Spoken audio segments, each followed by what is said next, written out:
안녕하십니까. 2020년 2월 5일 수요일에 인사드립니다. 용칼 시작하겠습니다. 서울중앙지검장 때 윤석열 현 검찰총장이 대통령의 꿈을 피력했다. 이런 장용진 기자의 기사가 올라왔습니다. 전에 들은 내용이기 때문에 사실과 다를 수도 있고요. 또 취중요한 말이라고 하니까 헛소리일 수도 있겠죠. 그러나 최근 돌아가는 양상을 보면은 아무리 봐도 이거는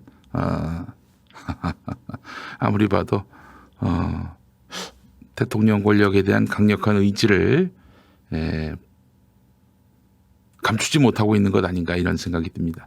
문재인 대통령을 정면으로 겨냥한 것 같다. 네, 어제 김승원 경기도 수원갑, 그러니까 장안구죠. 경기도 수원갑에 더불어민주당 국회의원 예비후보로 등록한 김승원 예비후보가 어제 피아지방법원에 나와서 한 말입니다. 공소장, 이번에 13명이 된 공소장을 봤는데 지금 한병도 전 수석의 변호인이에요. 검찰의 공소장을 받아보니까 이거는 지금 13명이 아니라 결국 문재인 대통령을 겨냥한 기소였구나. 그러니까 여기서 이들의 그 유죄를 입증받으면은 입증받기도 쉽지 않겠습니다만 다음 문재인 대통령 치겠다 이런 의지가 읽혔다고 전 들었어요. 네.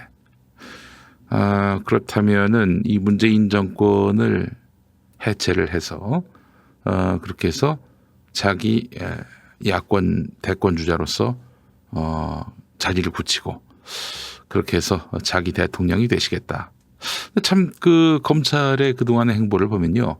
안희정, 이재명, 그리고 김경수, 조국 이른바 자기 여권의 대권 주자로 꼽히는 사람들 하나하나 완전 만신창이로 만들어 버렸던 주체가 바로 검찰입니다. 검찰이에요. 자, 그래서 이들의 이런 검찰로부터 받은 공격을 돌이켜 보면은 물론 이제 이재명 지사 같은 경우에는 서울중앙지검 아래에서 이제 수사를 받고 기소를 당한 것은 아니지만 그러나 돌이켜 보면 따지고 보면은 서울중앙지검이었지만 현 정권 들어서면서부터 윤석열에게 모든 검찰 권력이 집중됐다고 봐도 무리는 아닌 것입니다. 자신의 상사격인 서울고검장 자리도 윤석열 뜻에 맞지 않는 사람은 앉을 수가 없었거든요. 실제로 정권 초부터 문무일 검찰총장보다는 윤석열 서울중앙지검장에게 무게가 쏠렸다 이런 얘기는 제가 그때도 많이 들었었어요. 지검장 때부터 품은 윤석열 대통령의 꿈. 네. 어떤 내용인지 잠시 후에 소상히 살펴보도록 하겠습니다. 먼저 광고부터 만나보죠. 코어업입니다. 코어업. 네. 코어업은 정상적인 면역 기능과 체내 에너지 생성 그리고 유해산소로부터 세포를 보호하는 역할을 하는 9가지 활력 원료가 건강한 활력을 드리는 멀티 활력 건강 기능식품인데요. 식품의약품안전처에서 안전성과 기능성을 인정받은 건강 기능식품이라 믿고 드실 수 있습니다. 더불어 코업의 완판 행진에 보답하고자 2+1을 구매하는 2020분께 우리 편 회사 네피알에 추가 사은품을 드리는 이벤트도 계속 진행 중입니다. 선착순 마감되니 주문을 서둘러 주시기 바라겠습니다. 재구매 고객과 저의 극찬으로 8차 완판된 코업 건강하고 활기찬 아침이 필요한 분들께 적극 추천해 드립니다. 김용민닷컴과 포털 검색창에서 코업 검색해 주시기 바라겠습니다. 자, 코업 2020분께 선물을 드립니다. 네. 자, 우선 윤석열 이야기 전에 박홍환인가요? 흥환인가요? 네. 이분을 제가 잘 몰라서 누구의 검사인가라는 박흥환 논설위원의 서울광장 칼럼을 좀 읽어보도록 하겠습니다. 7월부터 기소권 일부를 고위공직자범죄수사처와 공유하지만은 기소권은 여전히 검찰에게 부여된 고유 권한이다. 그러니까 어떤 피의자를 법정에 세워서 재판을 받게 하는 그런 권능은 여전히 검찰에게 쏠려 있다는 거예요. 그러니까 이제 고위공직자범죄수사처는요. 고위 공직자에 한해서만 기소할 수 있게 돼 있습니다. 그러니까 일반인들, 공직자 아닌 사람들, 그 하위 공직자들은 여전히 검찰이 기소권을 독점하고 있는 거예요. 네? 검사만이 피의자를 재판에 넘길 수 있다. 그런데 어마무시한 권한을 그동안 검찰은 어떻게 행사해 왔는가. 무오류의 엘리트주의 아집에 빠져서 기소를 위한 기소를 남발하거나. 그렇습니다. 여러분. 일부 지각 있는 검사님들은 사실은 자기들도 틀릴 수 있다. 오류가 있을 수 있다. 이걸 인정합니다.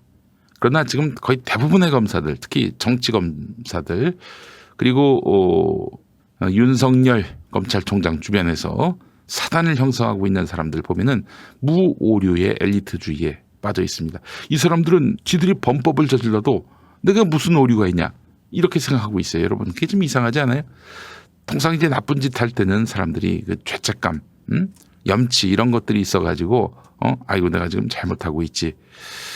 적어도 이런 관념 속에서 좀 몸을 좀 사리는 그런 측면이 있는데 이 엘리트 검사들은 그렇지 않다는 거예요. 무오류의 엘리트주의에 빠져 있다는 겁니다. 예, 이 잘 이해가 안 되시죠? 아니 어떻게 나의 무오류를 자랑할 수 있는가? 자, 그래서 계속 좀 살펴보겠습니다. 무오류의 엘리트주의 아집에 빠져서 기소를 위한 기소를 남발하거나 한 줌거리도 안 되는 권력의 눈치를 보면서 무혐의 종결로 어물쩍 넘어간 적이 한두 번이 아니다. 피의자에게 유리한 증거와 진술을 묵살하고 기소를 강행해 억울한 옥살이를 하게 한 실예가 삼예 나라 슈퍼 3인조 강도 사건 등 비일비재하다. 그러다 보니 피의자가 검사를 믿지 못해 몰래 신문 과정을 녹음 녹화하기도 하는데 피의자가 검사를 믿지 못해서 내가 이렇게 이야기를 하면 있는 그대로 요거를 받아들이지 않고 지들 편한 대로 맥락 다 갈라치고 이렇게 특정 부분만 따가지고 자기들 유리하게 이용할 수 있다. 이런 염려 속에 검사의 신문 과정을 녹음 녹화하는 경우도 있다는 거죠. 검사가 1차 재판관이 돼서 아예 재판에 회부조차 하지 않는 기소유예 제도 또한 기소권 남용 문제로 지적된다. 얼마 전에 그 청와대 앞에서 그 전광훈 추종자들이 집회를 벌였던 거 아닙니까? 예. 그들 중에 한 명으로 보이는 사람이 그 효자동 건물에 가가지고 똥을 쌌어요. 저희 그 평화나무가 이 사람 고발했는데 기소유예가 났습니다. 기소유예가 났어요. 예. 참 이게 무슨 벌금도 아니고요. 기소유예가 났어요. 명백한 물증이 있음에도 불구하고 기소유예가 났어요. 이거 봐주는 거죠. 검찰이 봐주는 거예요. 이거는. 범죄 혐의는 인정되는데 처벌하지 않겠다니. 이 범죄의 피해자가 납득할 수 있겠는가? 이 효자동 주민들이 납득할 수 있겠어요? 다시 누구의 검사인가 그 제목 밑으로 가봅니다. 기소 편의주의와 이에 따른 기소권 남용 문제 역시 검찰개혁 차원에서 적극적으로 검토할 필요성이 제기된다. 일각의 의견대로 수사 및 기소 단계에서 일반 국민이 참여하는 배심원단의 의견을 반영함으로써 사건 처리의 객관성을 높이는 수사 기소 배심제 도입도 적극 추진해 봄직하다. 사건에만 매몰돼 상식적 판단에서 결점을 드러낼 우려가 있는 엘리트주의의 폐해를 보완할 수 있는 방안이다. 윤 총장은 이미 폐기된 검사 동일체 원칙을 지난 31일 구성원들에게 상기시켰다. 우리끼리 주구장창의 의미를 담았으리라고 생각하지는 않는다. 윤석열 총장 휘하의 검사 모두가 선서처럼 국민의 검사로서 명예를 회복할 수 있는 길을 찾기를 진심으로 고대한다. 그냥 점잖게 품위 있게 이렇게 쓰셨네. 예. 이게 사실 검사들이 DNA부터 잘못돼서 나빠서 이렇게 될 리 없죠. 다 나름대로 그 어떤 선한 의도로 공직자가 되겠다라고 마음먹고 선서하는 순간에는 그러하지 않았겠습니까? 그런데 서서히 타락해 가고 있단 말이에요. 왜 그렇겠습니까? 왜 그렇겠습니까? 권력이 너무 몰려 있으니까 그래요. 여러분들한테 모든 권력을 다 줘보세요. 안 썩을 사람이 있습니까? 그렇기 때문에 민주주의 시스템은 상호 견제하는 시스템으로 바뀌어야 합니다. 우리 하이든님, 주진우 기자는 검사가 면죄부를 팔고 있다 이렇게 말했다고 하는군요. 예, 그래요. 자, 이 나라 검사가 워낙 권력이 집중되다 보니 너무나 자기들 손에 권력이 다 있다 보니 대통령에 대한 꿈도 꾸게 됩니다. 윤석열 씨가 그렇게 국정원 정치 개입 수사하다가 쫓겨나고 그렇게 한직을 돌 때 그런 꿈을 가졌겠습니까? 그런데 서울중앙지검장이 되고 이런저런 검찰 안팎의 신망을 한 몸에 받으면서 이 양반이 대권의 꿈을 키우게 됐고 자신을 검찰총장으로 만들어준 대통령을 향해서 칼을 뽑았습니다. 예, 그리고 그 주변에 13명을 기소했단 말이죠. 그 13명 기소의 의중이 뭐겠어요? 이들의 유죄를 하나라도 입증해서 다음 대통령을 치겠다 이겁니다. 명백해요. 그거는 뭐 사법고시 지원할 마음도 가져보지 않았던 김용민이 생각이 아니라 어제 그 김승원 수원 장안고 더불어민주당 예비 후보의 판단이에요. 그분이 이제 판사를 지낸 분이거든요. 88학번이시고, 예. 그분이 이제 기소장을 봤어요. 한병도 전 수석의 그 변호인 하고 있는데 기소장을 봤대요. 야, 이거 대통령을 겨냥했구나. 대통령을 겨냥했구나. 그랬다는 거예요. 예. 자, 이런 가운데 오늘 장용진 기자의 이 칼럼 한번 접해보시죠. 형님, 엄청난 이야기 들었어요. 글쎄요, 윤석열 지검장이요. 지난해 4월 무렵이었다. 지난해 7월에 윤석열 씨가 검찰총장이 됐지요. 어느 대기업 홍보실에서 근무하는 후배 녀석이 전해준 이야기는 황당했다. 자신이 잘 가는 강남의 어느 식당 사장한테 들은 이야기라면서 윤석열 총장이 대권의 꿈을 꾸고 있다는 그런 내용이었다.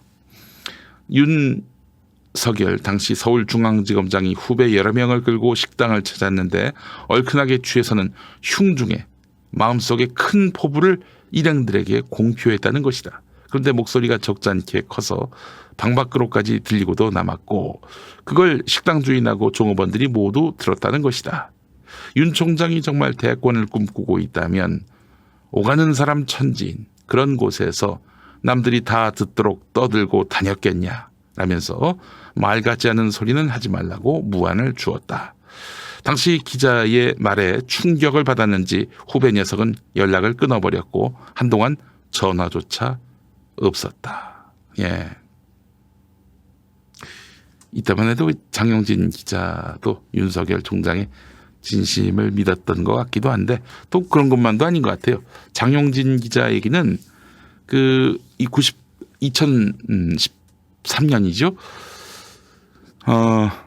국정원 댓글, 그러니까 국정원 선거 개입 사건 당시에 그 윤석열 팀장이 칼을 뽑아가지고 이렇게 막 사실 정권을 겨냥한 수사를 했잖아요. 근데 사실은 정권을 겨냥한 게 아니라 국정원을 겨냥했다는 거예요. 그동안은 권력이 노무현 대통령 때까지만 해도 권력이 검찰에게 집중되다시피 했는데 이명박 박근혜 이 공작 정치를 했지요. 이 세력들이 국정원을 가까이 하면서 힘의 균형이 무너졌단 말이죠. 그래서 윤석열이 검찰의 이익을 위해서 국정원 다잡기에 나섰는데 결국 검찰이 백기를 들었던 거예요. 당시 윤석열 씨가 했던 말이 있잖아요. 서울중앙지검장과는 함께 일을 할 수 없겠다. 이 말은 무엇일까? 지금 돌이켜 생각해 보면은 사람 이름이 뭔가? 조영곤 죄송합니다. 제가 조영곤 이름까지 지금 기억할 필요는 없잖아요. 조영곤 씨가 눈물을 흘렸어요. 윤석열이 그때 서울중앙지검장 조영곤 지검장 모시고는 일을 못하겠다. 그런 발언을 했는데 이런 맥락으로 읽힙니다. 이제는 조영곤이 검찰의 이익을 대변해야 하는데 아니 어떻게 지금 정권 앞에서 지금 국정원을 두둔하는 정권의 편에 설 수 있느냐. 이 사람 모시고는 수사를 못하겠다. 이런 얘기였다는 거죠. 그러니까 이제 정의와 진실을 위해서 그동안 수사해 온 것이 아니라 결국 검찰의 이익을 위해서, 곧 나의 이익을 위해서. 며칠 전에 윤석열이 신임 검사 앞에서 검사 동일체를 얘기했다는 거 아니에요. 15년 전에 없어진 검사 동일체 원칙. 응? 검사 동일체가 뭐 모든 검사가 하나여야 된다. 이런 얘기 같지만 실상은 검찰총장 말에 나머지는 다 손발이 돼야 한다. 이런 얘기입니다. 검찰총장의 하수인이 돼야 한다. 이런 얘기예요. 그렇지 않을 수 있겠어요? 자, 그래서 지금 윤석열 총장의 큰 그림이 다 드러났습니다. 사실 이것만 해도 굉장히 큰 소득인 것 같아요. 예. 근데 우리 윤 총장님이 정치를 한 번도 안 해보시고 이런 말씀하시는데, 굉장히 우습게 보여도 정치도 나름대로 공학이 있습니다. 정치가 나름대로 또 서사가 있어요. 또 정치는 나름대로 또 논리가 있는 것이고. 예. 일단 검찰총장이란 직을 내려놓는다면은 정치에 들어가신단 말이죠. 이제 무수히 많은 견제와 무수히 많은 그런 도전 앞에 직면하게 될 것입니다. 말씀드렸죠, 여러분. 지금 윤석열 씨가 차기 대권을 노린다면은 그동안 여권 대권 주자들 괴롭힌 거 이해가 됩니다. 그리고 얼마 전에 패스트 트랙건으로 황교안까지 기소했어요. 황교안까지. 이거는 황교안에 대해서 그냥 대충 이름만 올린 게 아니라 뭐 여당하고 뭐 어떤 균형을 맞추기 위해서 이름만 올린 게 아니라 실상은 황교안을 보내기 위해서. 그래서 야권의 경쟁자도 없애게 하기 위해서 이것이 아닌가라고 판단이 되는 겁니다. 네. 자, 윤석열 대호 프로젝트. 네. 대략 윤곽이 드러났습니다. 자, 근데 시민들이 이걸 알아버린 이상, 뭐 진중권이 아무리 도와줘도, 또 우리 SBS의 누구야? 임찬종이 아무리 도와줘도 쉽진 않을 겁니다. 쉽지 않을 거예요. 우리 안졸려님 용칼 시간 바꾸지 마요라고 하셨는데 제가 그러면 앞으로 일을 할 수가 없어요. 여러분 이해를 좀 해주시기 바라겠습니다. 아이고 어떡합니까? 제가 첫 번째 섹션 여기까지입니다.